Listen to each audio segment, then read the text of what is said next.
Κύριε, ο αγαπημένος σου φίλος είναι άρρωστος. Έλα. Η αρρώστια αυτή δεν είναι για θάνατο, αλλά για να φανερωθεί η δόξα του Θεού.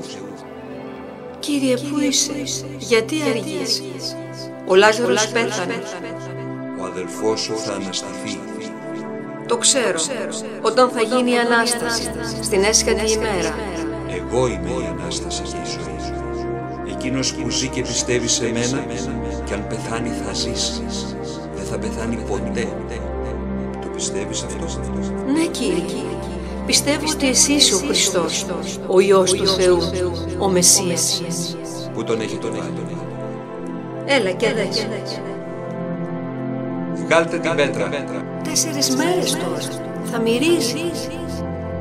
Μη χάνεις την πίστη σου και θα δεις την πίστη του Θεού.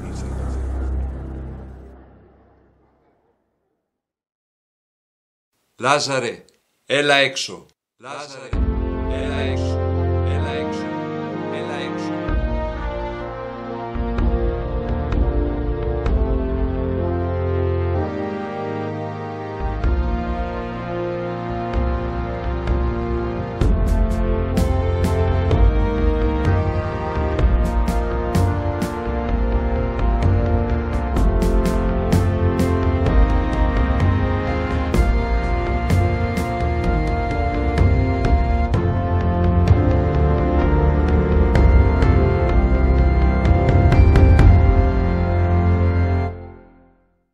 Λύστε τον και αφήστε τον να περπατήσει.